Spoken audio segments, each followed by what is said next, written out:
자, 이 새벽 제단에 주신 하나님 말씀 우리 함께 보도록 하겠습니다.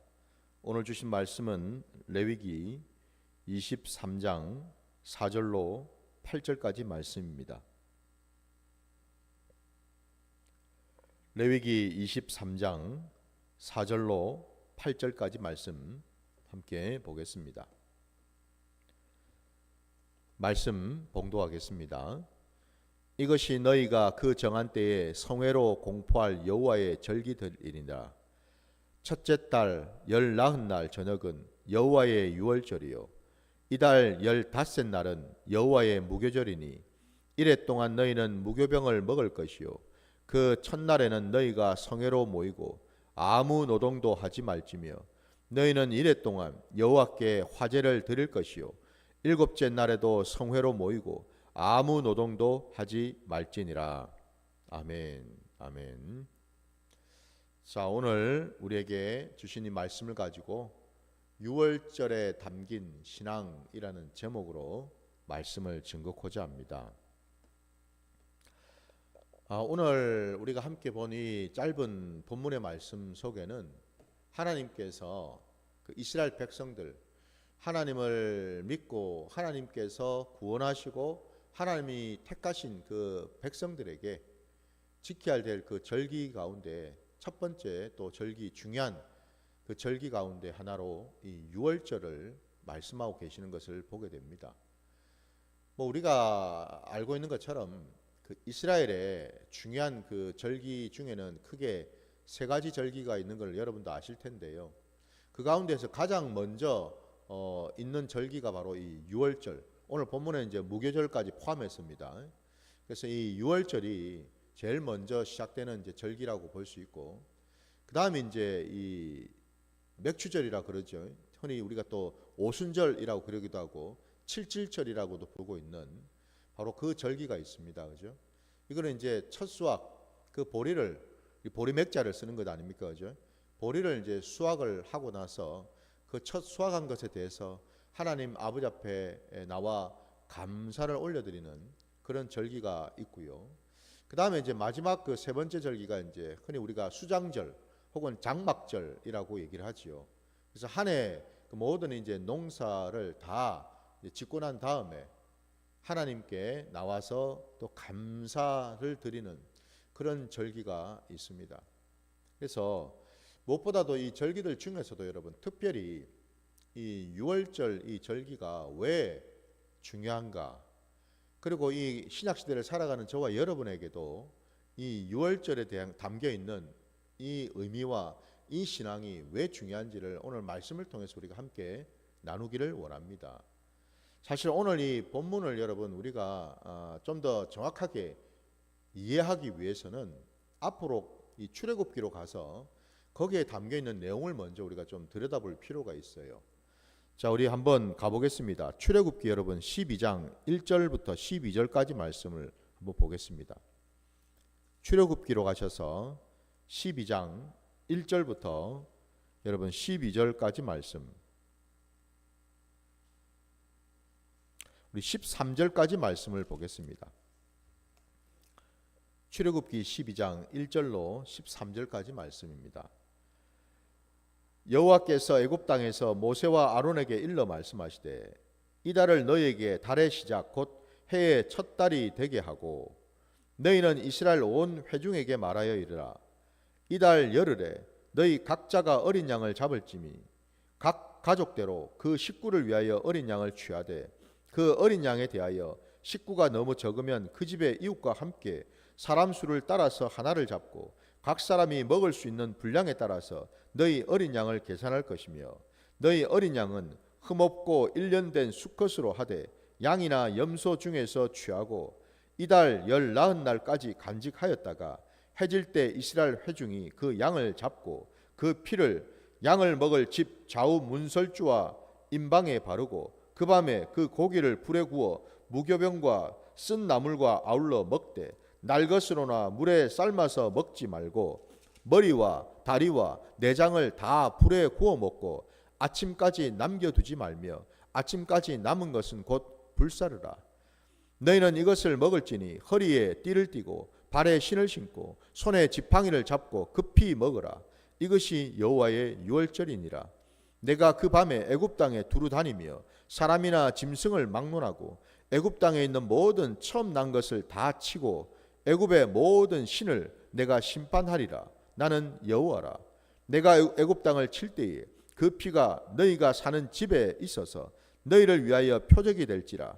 내가 피를 볼 때에 너희를 넘어가리니 재앙이 너희에게 내려 멸하지 아니하리라. 아멘. 여러분, 우리 함께 읽은 말씀대로 어떻습니까, 여러분? 왜 하나님께서 이스라엘 백성들, 광야로 나온 그 이스라엘 백성들에게, 그 광야 교회인 그 이스라엘 백성들에게 유월절을 반드시 지키고 그때는 아무런 일도 하지 말고 성회로, 첫날과 마지막 날은 반드시 성회로 모두가 모이라고 말씀을 하셨는지, 바로 이 출애굽기 12장에 나오는 이 전체 말씀 속에 너무나 소상히 상세하게 나와 있지 않습니까? 그죠? 다름이 아니라 여러분, 왜 유월절을 반드시 지켜야만 하는가? 이 신약 시대에도 왜 우리가 이 유월절을 기억할 수밖에 없는가? 그 이유는 여러분, 이스라엘 백성들이 그 애굽 땅에 머물 그때에 하나님께서 이제 마지막 그 10번째 재앙으로 그 애굽 땅에 살고 있는 모든 장자들, 첫 태생들 말입니다. 그게 사람이든 가축이든 예외 없이 모든 그 첫 태생들은 다 하나님께서 죽이기로 작정을 하셨다라는 겁니다. 뿐만 아니라 아까 우리가 읽은 본문에도 보니까 읽은 그 출애굽기 12장에 여러분 12절 끝자락에도 보니까 그 첫 태생들만 죽이는 것이 아니라 애굽의 모든 신을 내가 심판하시겠다고 말씀하고 계십니다. 여러분, 애굽이라는 곳이 어떤 곳인가요? 그곳이 바로 여러분 세상이고 그곳이 바로 우상 천국인 곳 아닙니까? 그죠? 한마디로 하나님이 가장 가증히 여기시는 그런 장소이라는 겁니다. 우리 구약 그 창세기 때로 본다면은 바로 이 애굽과 같은 곳이 바로 소돔과 고모라와 같은 그런 곳이겠지요. 예. 거기는 하나님을 모르고 하나님을 인정하지 아니하고 오히려 하나님을 대적함으로 그들은 자신들이 만든 그 우상 천지, 그 천지 속에서 살아가면서 모든 악한 짓을 행했던 곳이 바로 이 애굽 땅이었거든요. 그러니까 그곳은 여러분 세상이었고 그것은 사단 마귀가 장악하고 다스리는 그런 곳 아닙니까? 그죠? 그곳에 우리 하나님께서 머물고 있는 그 이스라엘 백성들을 지키시고 보호해 주시겠다고 약속을 하고 계시지 않습니까? 여러분, 그 유월절이 중요한 이유는 사실 다름이 아니라 그 유월절 어린 양을 잡으라고 말씀하셨기 때문입니다. 그 유월절 어린 양을 왜 잡습니까? 그 어린 양을 잡아서 그 양의 그 피로, 오늘 우리가 또 읽었던 그 본문에 보니 그 고센 땅에 살고 있었던 그 애굽 땅에 살고 있었던 그 이스라엘 백성들의 그 집집마다 집 좌우 문설주와 임방에다가 바르라고 말씀하셨습니다. 그죠? 그 피를 말입니다. 그 피를 바르게 되면 하나님께서 보내신 사자들이 그 애굽 땅 전역에 그 죽음을 가져올 사자들이 다닐 때에 그 이스라엘 땅에 그 집집마다 발라져 있는 그 어린 양의 그 피를 보고서 그냥 지나간다고 말씀하셨죠. 그죠? 예. 죽임을 당하지 아니하고 넘어갈 것이라고 말씀하셨어요. 바로 그 피 말입니다. 유월절 어린 양의 그 피 때문에 이스라엘 백성들은 모든 애굽 땅이 죽음으로 뒤덮일 그때에 그들은 살아남을 수 있었다라는 거죠. 하나님께서 지켜 보호해 주셨다라는 겁니다. 왜? 어린 양의 그 피를 하나님의 약속대로 명령대로 발랐기 때문에. 바로 그래서 여러분, 오늘 이 신약 시대에 이 유월절을 우리가 왜 중요하게 여겨야 되느냐? 바로 이 땅에 그 유월절 어린 양으로 오신 우리 주님이 우리를 위해서, 우리를 살리시기 위해서 친히 골고다 언덕으로 올라가셔서 십자가에서 달려 죽으심으로 당신의 그 몸의 모든 물과 피를 이 땅 가운데 쏟으셨기 때문에 그렇습니다, 여러분. 이 신약 시대에는 더 이상 여러분 어린 양의 피가 아니고 우리 주 예수 그리스도의 그 보혈 때문에 우리가 살았고 우리가 지금 이렇게 하나님의 자녀가 되어서 이 예배 자리에 나와 하나님을 믿게 된 줄 믿습니다, 여러분. 이게 중요한 것이죠. 이게 이 신약 시대를 살아가는 저와 여러분에게 여러분 다른 무엇보다도 이 유월절을 귀히 여기고 이 유월절을 우리가 여러분 기억해야 되는 중요한 신앙적인 의미인 줄 믿습니다.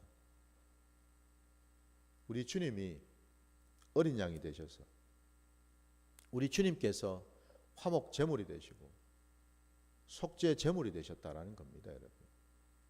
오늘 본문에 보니까 아까 그 출애굽기 말씀 12장 말씀에도 보니 그 피를 이제 그 집에 바르고 난 다음에 그리고 그 고기를 불에 구워서 무교병과 쓴 나물과 아울러 먹되 모든 것들 머리부터 시작해서 여러분 다리 내장을 다 불에 구워서 먹고 아침까지 남겨두지 말고 아침까지 남은 것은 곧 불사르라고까지 말씀하고 계십니다, 여러분. 이렇게 너무나 소상하게 여러분 상세하게 어떻게 먹는 방법까지 그죠? 아주 구체적으로 말씀하고 계셔요. 여러분 왜 이렇게까지 하나님은 이 유월절 잡은 그 양 말입니다. 그 양의 그 고기를 먹는 방법까지도 이렇게 구체적으로 말씀해 주셨을까? 그 이유는 다름이 아니라 여러분 이 어린 양이 아까 우리가 알고 있는 것처럼 우리 주님이죠, 그죠? 주님께서 이미 이 땅 가운데 오셔서 우리에게 하신 말씀이 무엇입니까, 여러분? 나는 생명의 떡이라고 분명히 말씀하셨죠, 여러분. 그러시면서 하신 말씀이 내 살을 먹고 내 피를 마시라고 말씀하셨습니다. 그러면 너희 안에 영생이 주어질 것이라고 말씀하셨습니다. 마치 그 말씀을 우리가 기억한다면은 오늘 이 출애굽기 12장에 어린 양을 잡아서 머리부터 그 모든 부위를 남김없이 모든 부분들 내장 심지어 내장들까지 남김없이 다 먹으라고 하신 까닭은 여러분 우리가 주님의 살과 피를 먹고 마심으로써 우리 안에 주님이 온전히 살아 역사하시도록 바로 이 말씀을 우리에게 주신 줄 믿습니다. 남김없이 먹으라고 되어 있습니다. 남기지 말고 모든 부분들을 다 먹으라는 겁니다. 이게 이제 뭘 말씀하겠습니까? 왜 우리가 주님의 여러분 살과 피를 먹고 마십니까? 다름이 아니라 그 살과 피 속에 주님의 그 살과 피 속에 사실은 주님의 그 거룩하시고 진리 되시는 말씀이 다 심어져 있기 때문에 그렇지요. 그 말씀을 여러분 내 속에 내 영혼 육에 곳곳마다 심으라는 말씀이죠, 여러분. 다 먹으라는 말은 어린 양을 불에 구워서 다 먹으라는 그 말씀은요, 여러분. 주의 말씀이 여러분 어디에 심어져야 되겠습니까? 그냥 내 마음에만 아니면 내 머릿속에만 아니죠, 여러분. 주의 말씀은 내 머리부터 시작해서 내 발끝까지 내 영과 혼과 육 모든 영역에 주의 말씀이 새겨지고 심어지도록 먹으라는 말씀이죠. 그래서 여러분 저와 여러분이 다름이 아니라 주의 말씀으로 사는 자가 되어야 될 줄 믿습니다. 우리가 죽든지 살든지 오직 주를 위해서 사는 자가 되어야 한다는 그 말씀처럼 여러분 살아도 죽어도 우리는 오직 주님의 그 말씀 안에서 그 말씀을 붙들고 그 말씀을 인정하고 그 말씀의 그 능력과 권세를 적용하면서 우리는 살아야 되는 자들인 줄 믿습니다. 이게 이 신약 시대를 살아가는 유월절 어린 양으로 오신 그 주님을 우리가 온전히 깨닫는 그런 방법인 줄 믿습니다. 여러분, 오늘 이 주님께서 우리에게 하신 이 말씀요, 이 말씀은 다름이 아니라 이미 우리 주님의 그 보혈, 흘리신 그 보혈의 그 공로가 우리 신약시대에 우리에게 부어졌고, 뿐만 아니라 그 부어진 그 자체가 결국 뭘 의미하는가, 그거를 이제 우리가 또 한번 살펴보기를 원하는데요. 여러분, 우리 마가복음 여러분 14장으로 한번 가보시기 바랍니다. 마가복음 14장 22절 24절 말씀.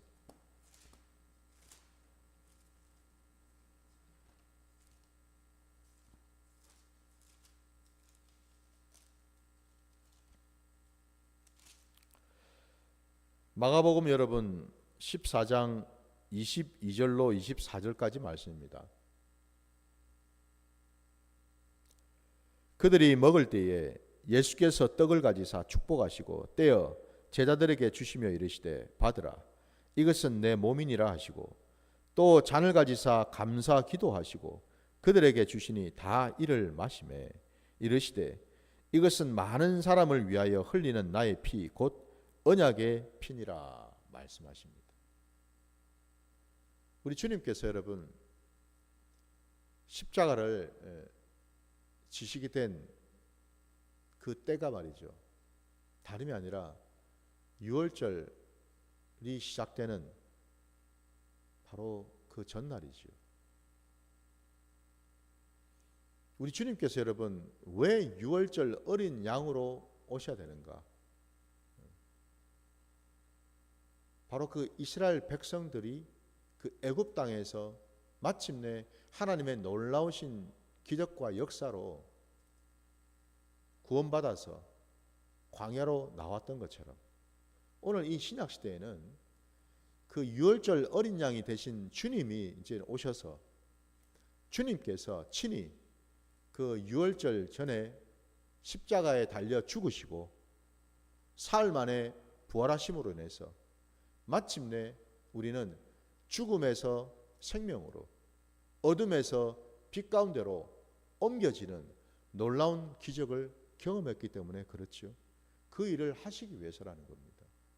그래서 유월절 어린 양이라는 그 표현을 쓰고 있는 겁니다, 여러분. 이게 그냥 단순히 쓴 표현이 아니라는 거예요. 그래서 오늘 우리가 읽은 이 마가복음 14장 말씀에도 그것을 여러분 우리에게 또한 한번 기억해 하시려고, 주님이 잡히시기 전에, 십자가에 달리시기 전에 제자들과 함께 이 유월절 만찬을 하시면서 우리 주님께서 친히 떡과 잔을 나누어 주시면서 하신 말씀이 바로 이 떡은 나의 살이고 이 잔은 나의 피라고 말씀하셨죠, 그죠? 바로 이 말씀을 하신 거예요. 바로 그 이유 때문에 말입니다, 여러분. 주께서 아까 우리 24절 말씀에 그 잔을 돌리시면서 이르시되 이것은 많은 사람을 위하여 흘리는 나의 피 곧 언약의 피라고 말씀하셨습니다. 언약의 피 말입니다, 여러분. 그냥 피가 아니죠. 말씀의 피입니다, 여러분. 언약의 피예요. 그 언약이 어떤 언약입니까? 주님께서 이 땅에 오셔서 우리를 살리시겠다라는 그 언약이지요.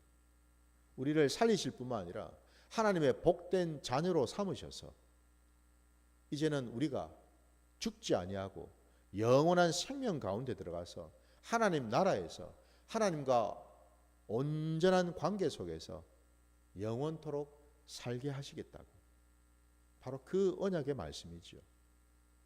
오늘 이 신약 시대에는 우리 예수님의 그 보혈로 새로운 언약을 우리가 받았다라는 겁니다. 새 언약을 받은 자들이라 되었다라는 거죠. 근데 이게 여러분 이제 그러면 이 언약의 피가 우리 주님은 또 무엇을 말씀하시려고 했던가? 여러분 우리 출애굽기 24장 8절로 한번 가보시기 바랍니다. 출애굽기 24장 8절 말씀요.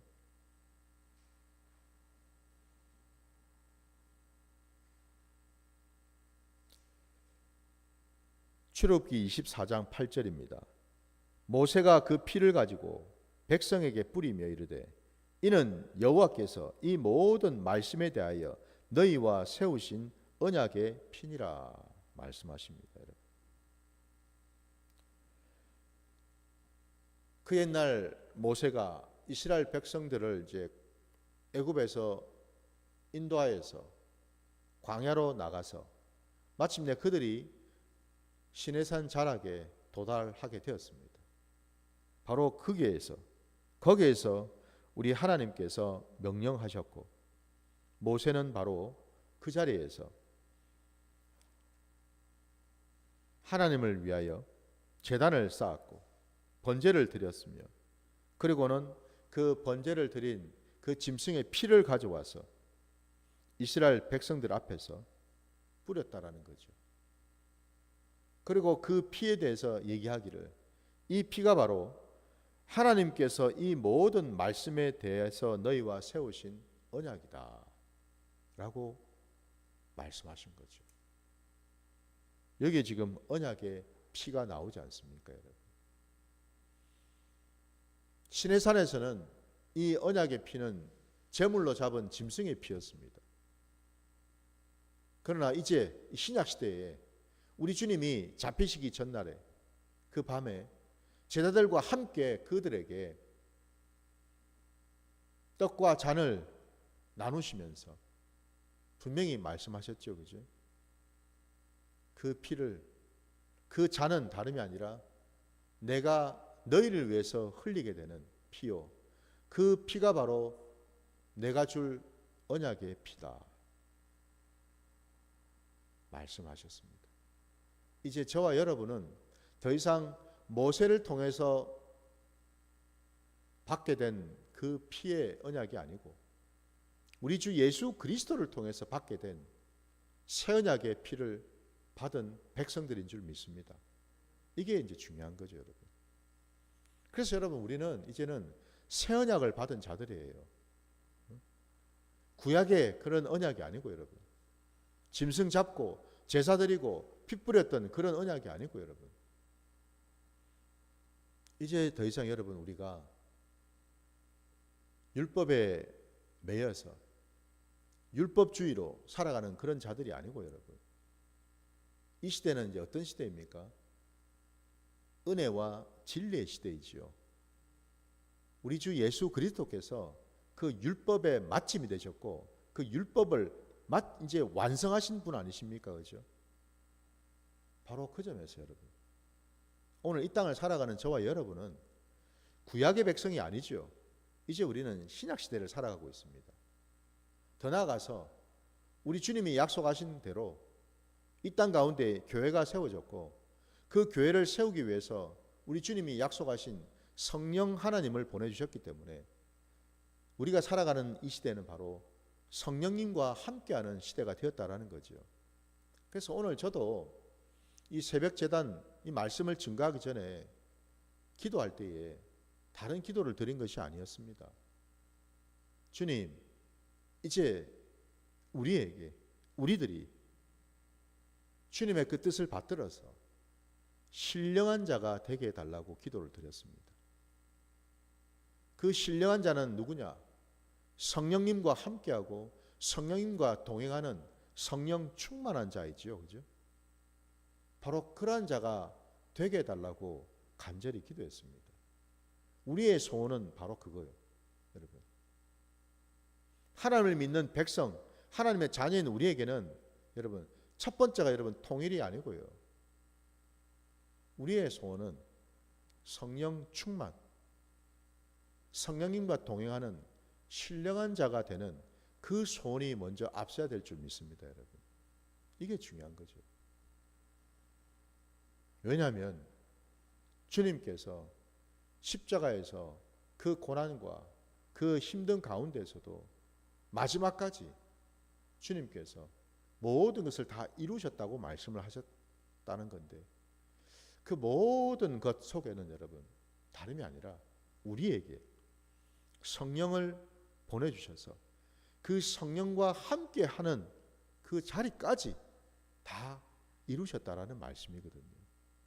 그렇다면 이제 여러분, 이 땅을 살아가는 저와 여러분이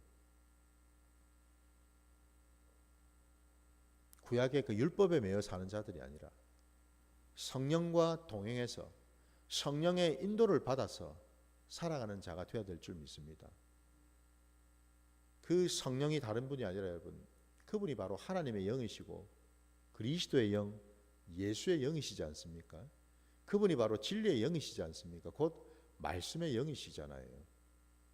그 점에서 여러분, 이제 이 땅 가운데 살아가는 저와 여러분이 새 언약을 주신 그 주님과 동행하면서 그 주의 말씀을 우리가 깨달으면서 그 말씀을 적용하면서 이 땅 가운데 살아갈 수 있는 유일한 방법은 율법을 지킴으로써가 아니라 내 공로와 내 열심을 드러냄으로써가 아니라 우리는 오직 성령을 통해서 그 모든 일들이 가능하게 됨을 믿으시기 바랍니다. 이게 중요합니다, 여러분. 그래서 저희 부산 큰 기쁨 교회는 여러분 항상 제가 강조하기를 성령과 말씀이 함께하는 교회가 되어야 된다는 사실입니다. 그리고 이 시대는 여러분 어떤 시대일까? 다름이 아니라 말세의 때고 마지막 때라고 우리가 본다면은 이 시대는 우리 하나님께서 우리에게 명령하시고 우리에게 여러분 원하시는 것은 다른 데 있는 것이 아니라 여러분 이 땅 가운데 하나님의 교회를 다시 세우는 데 있는 줄 믿습니다. 많은 교회들이 허물어졌고 많은 제단이 허물어졌기 때문에 그렇습니다. 이제는 여러분 성장을 노래할 때가 아닙니다, 여러분. 성장을 구할 때가 아니고요. 다시 세워야 할 때입니다. 다시 수축해야 된다고요, 여러분. 하나님께서 저에게 말씀으로 약속하시고 명령하신 말씀이 바로 그거였거든요. 내가 너를 통하여 내 집을 다시 세우겠다라는 그 말씀하셨거든요. 그 말씀이 바로 여러분 우리 부산 큰 기쁨 교회의 사명인 줄 믿습니다. 아버지의 집을 다시 세워야죠. 아버지의 교회를 다시 세워야죠. 아버지의 백성들, 아버지의 그 양들을 다시 세우고 잃어버린 양들을 찾아서 아버지께로 인도하는 그 사명이요. 오늘날 이 땅에 여러분 가난한 성도들이 얼마나 많은지 모릅니다. 신앙을 잃어버리고 믿음을 잃어버리고 교회를 다니지 않고 있는 그런 자들이 너무나 많다라는 겁니다. 부디 여러분 우리 부산 큰 기쁨 교회를 기억하시고 이 사명을 위해서 여러분들께서도 함께 기도해 주시기 바랍니다. 이 마지막 때에 하나님께서 맡기신 이 사명을 충성되이 감당하기 위해서 우리는 우리에게 새 언약을 주시고 성령을 약속하신 그 주님의 뜻을 쫓아서 날마다 신령한 자로 거룩한 자로 성령 충만한 자로 이 땅을 살아가는 저와 여러분 되시기를 주님의 이름으로 축원합니다. 자, 우리 함께 주님이 가르쳐 주신 기도로 예배를 마치겠습니다. 하늘에 계신 우리 아버지여, 이름이 거룩히 여김을 받으시오며 나라가 임하시오며 뜻이 하늘에서 이루어진 것 같이 땅에서도 이루어지이다. 오늘 우리에게 일용할 양식을 주시옵고 우리가 우리에게 죄 지은 자를 사하여 준 것 같이 우리 죄를 사하여 주시옵고 우리를 시험에 들게 하지 마시옵고 다만 악에서 구하시옵소서. 나라와 권세와 영광이 아버지께 영원히 있사옵나이다. 아멘.